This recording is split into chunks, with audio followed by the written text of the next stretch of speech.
Assalamualaikum warahmatullahi wabarakatuh. Nama saya Muhammad Fahmi bin Nordin. Nombor matriks A183787. Hari ini saya akan membuat pembentangan bagi kursus PPPY 1162 Fiqh Ibadat dan Munakahat yang bertajuk Hak Suami dalam Perkahwinan Menurut Syarak.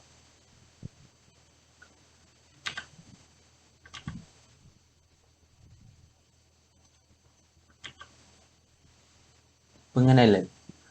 Apakah itu hak ataupun hak suami? Hak merupakan suatu isu yang sering dibangkitkan dalam hubungan kekeluargaan. Ia berlaku sama ada sepanjang perkahwinan ataupun selepas berlakunya perceraian. Hal ini berbangkit kerana perkahwinan adalah suatu perjanjian iaitu akad antara suami isteri. Melalui akad inilah timbul hak dan tanggungjawab antara mereka. Pengabaian terhadap hak dan tanggungjawab menyebabkan timbulnya krisis rumah tangga sehingga berlakunya perceraian. Hak suami pula adalah merupakan tanggungjawab yang wajib dilakukan oleh isteri. Hak suami ialah tanggungjawab yang tidak seharusnya diabaikan oleh isteri apabila berlangsungnya akad perkahwinan di antara mereka berdua. Hak suami atas isterinya adalah sesuatu yang sensitif dan perlu dijaga. Mengabaikannya boleh menyebabkan akibat yang buruk di dunia dan di akhirat. Ini kerana kunci untuk memasuki syurga bagi isteri terletak pada keredaan suaminya. Daripada sini, kita jelaslah bahawa apakah itu hak dan apakah itu hak suami. Tetapi timbul persoalan, apakah hak-hak suami di dalam perkahwinan menurut syarak. Setelah saya mencari dan meneliti, saya dapat 5 hak pada suami ke atas isterinya. Hak yang pertama adalah ketaatan isteri kepada suami.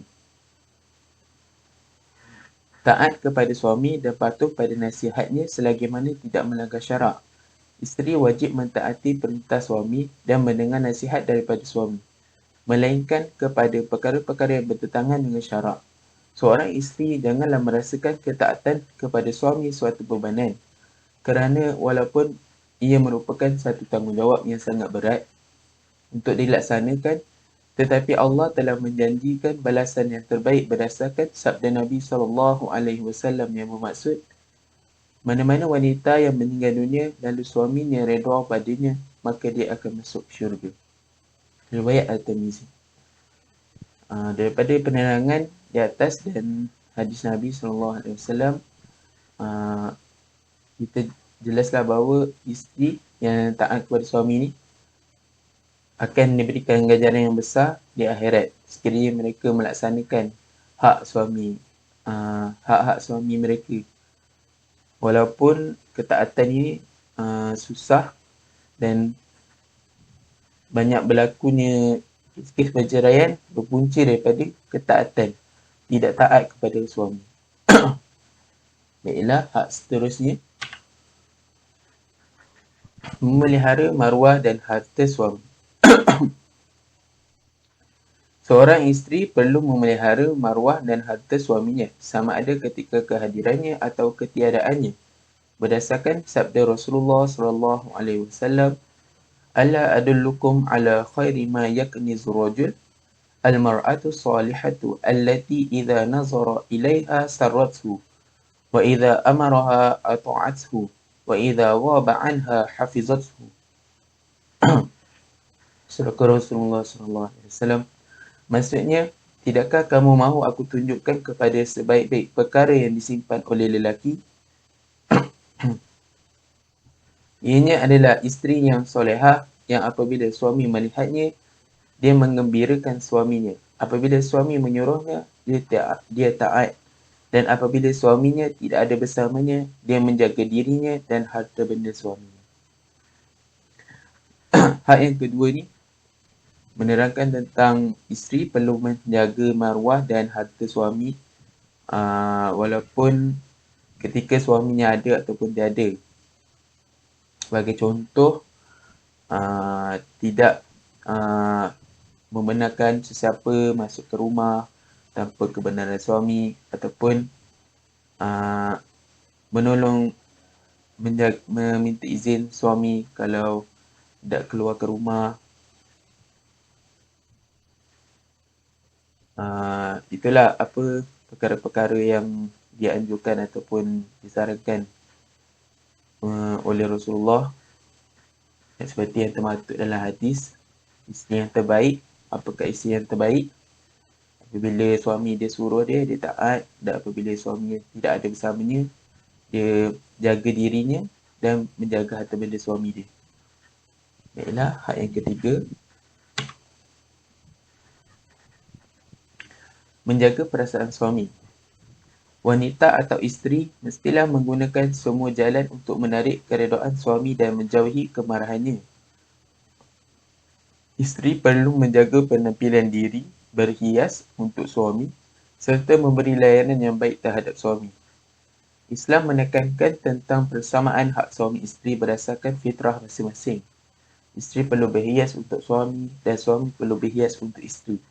Ini berdasarkan dalam hadis Nabi SAW daripada Ibnu Abbas radhiyallahu anhu berkata, "Aku suka berhias untuk isteriku sebagaimana aku suka isteriku berhias untukku."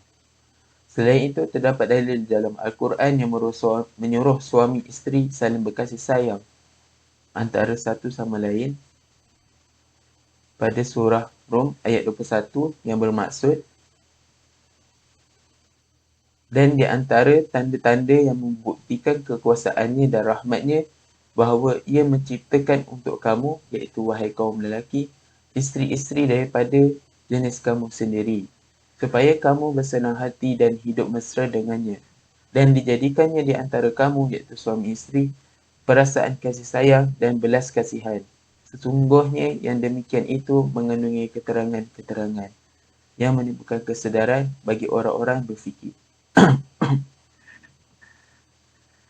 Bagi hak yang ketiga ni, daripada ayat Quran di bawah dan hadis di atas, para suami isteri ni perlulah saling berkasih sayang.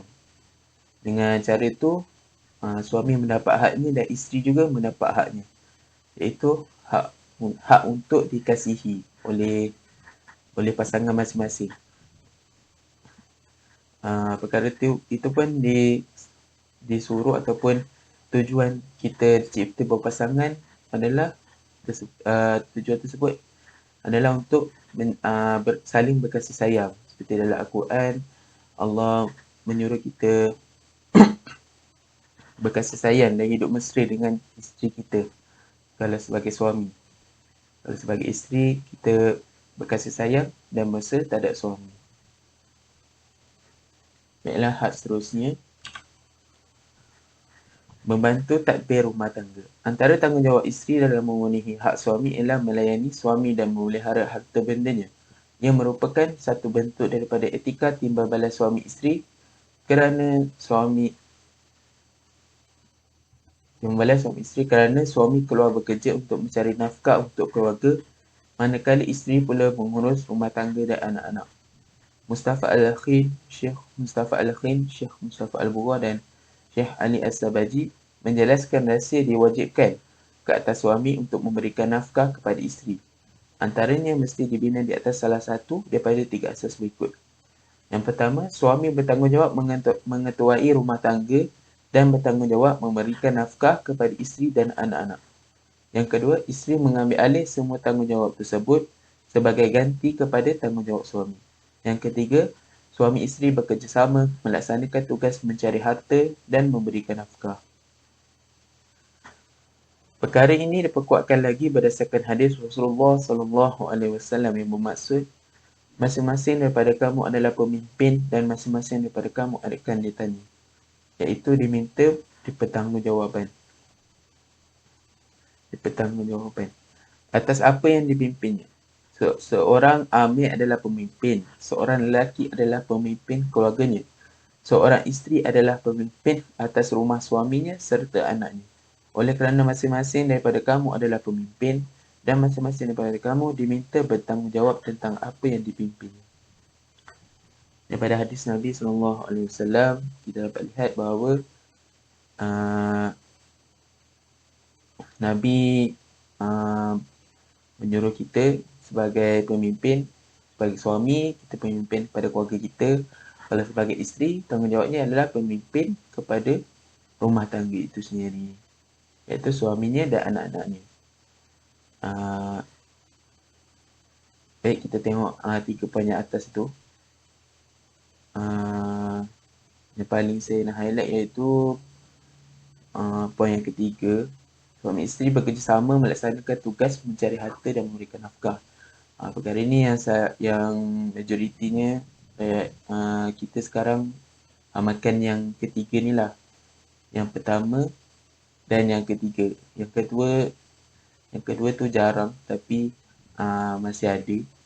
Yang pertama dan ketiga itu adalah majoriti dalam masyarakat kita, iaitu suami yang sepenuhnya mencari nafkah tapi isteri menjadi suri rumah.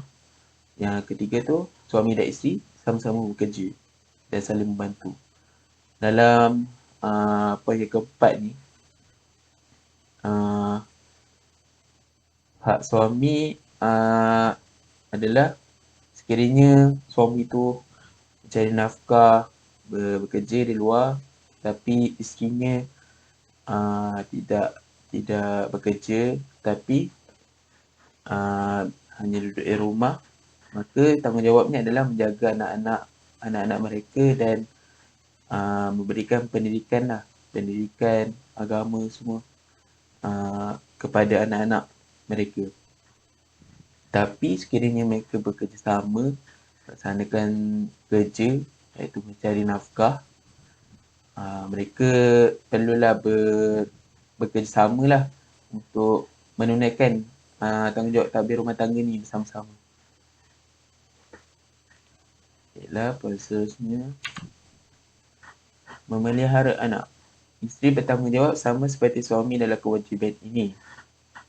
Sama ada pada pentadbiran harta yang lazim untuk pemeliharaan ke atas suami sahaja atau ke atas suami dan isteri secara serentak. Memelihara dan mendidik anak-anak termasuklah menjaga pemakanan serta memelihara anak-anak sehingga mereka dapat berdikari. Sebagai pengurus rumah tangga, isteri perlu memelihara, memberi didikan, mengasuh dan menyusukan anak-anak suami. Selain melakukan tanggungjawab menguruskan anak-anak, ia juga termasuk dalam tanggungjawab untuk menjaga perasaan suami. Hal ini kerana apabila anak-anak suami berada dalam keadaan selamat, ia akan memberi semangat dan motivasi kepada suami untuk bekerja lebih kuat untuk mencari nafkah.